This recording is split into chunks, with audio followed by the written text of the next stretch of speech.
Digital Romance TV. Hello and welcome to this edition of Digital Romance TV. I am Allana Pratt and I love your questions, and this one is a really touchy one, and yet I know that you know that we go very deep together. So this is about affairs, and the question is, what creates a woman or a man having an affair?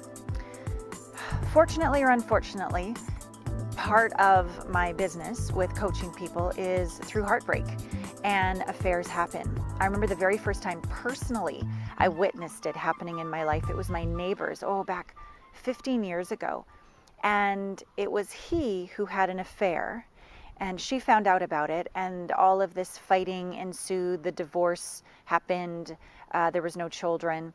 And yet, as I was talking to each of them, because I was both of their friends, there was no space to communicate that this was something that he did because he didn't know what else to do to make his point that this wasn't working. And yet, had they had the skills and the courage to communicate their truth way back when, it wouldn't have had to happen. And I wish for all of you that by the end of this video, you've got some additional tips and tools to have these kind of conversations, because affairs, I suppose by the definition of it, occurs once you're married. It can also happen when you're dating. You can say there's exclusivity and then you meet someone else. So this kind of pain that we can cause another can happen during the dating or the full-on marriage stage.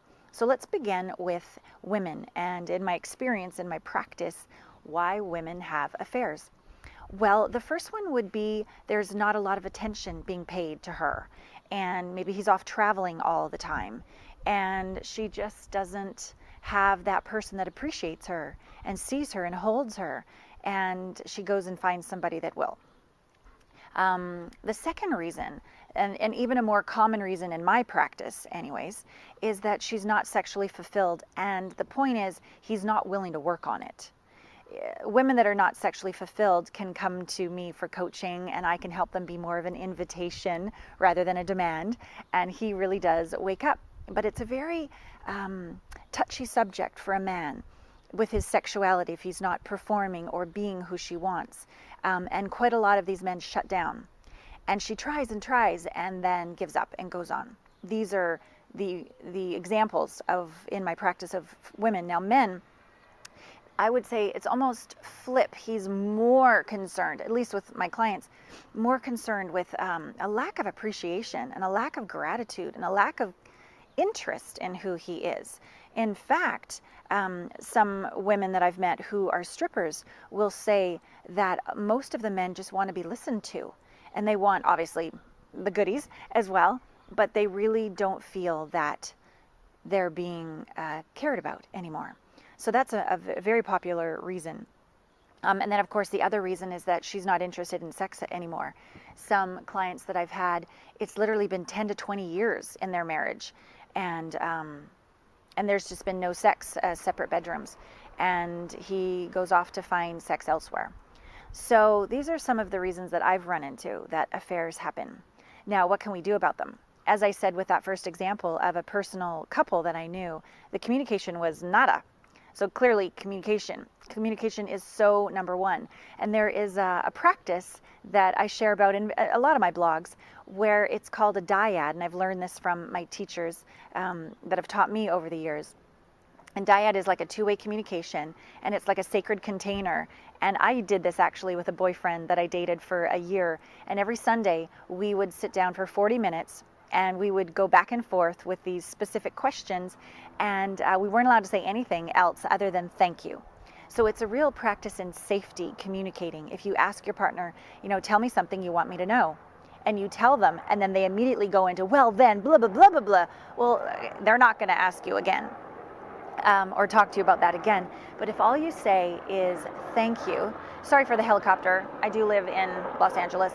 So if you make it safe for your partner to communicate with you and all you say is thank you with no rolling of the eyes or heavy sighing, it's safe and sacred to have these kind of communications. And so when things aren't going well and you really want closer sexual connection and you're even considering an affair and things need to change, you can have these conversations.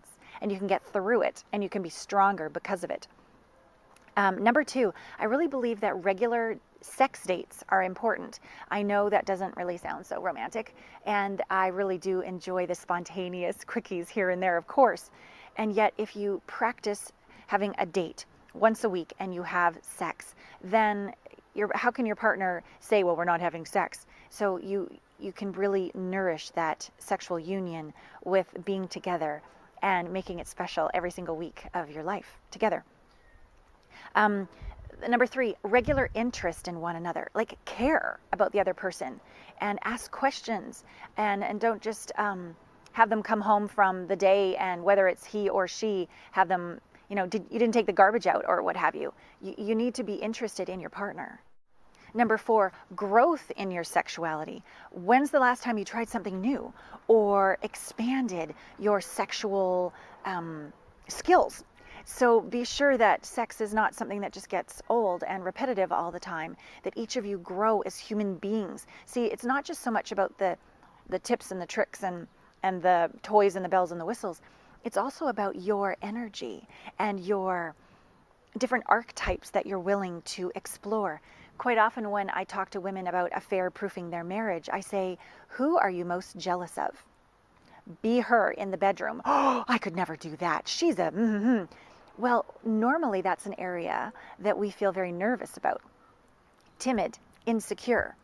And if you were willing to explore her, maybe safely first by dancing with that kind of persona or energy or identity or whatever you want to call it, and then you bring her into the bedroom, what it does for him, and he's like, who's this?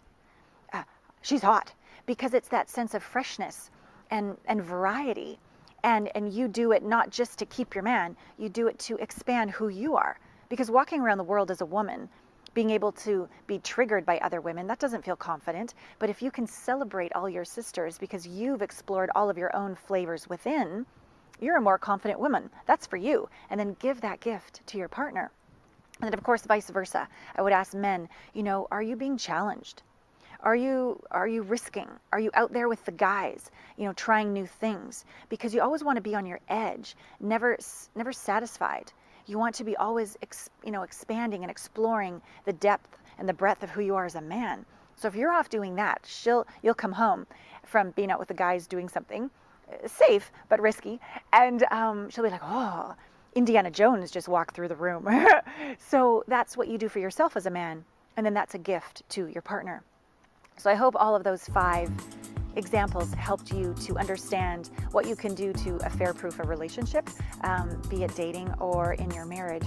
And just keep those questions coming, and know that I have so many different products and books and CDs and also personal coaching to help you through any of those blocks. Even as a couple, if this is an issue for you, I've had great success, and I'm privileged and honored to work so intimately with people on such an important and beautiful subject as their sexuality. So go to allanapratt.com for more of all of those goodies. Know I adore you to the core, and I will see you next time on Digital Romance TV. You ever wonder what to text a guy to make him desperate to be with you? Go to digitalromance.tv/TRB to learn Michael Fiore's secret texting formula to create incredible attraction with a guy at the push of a button.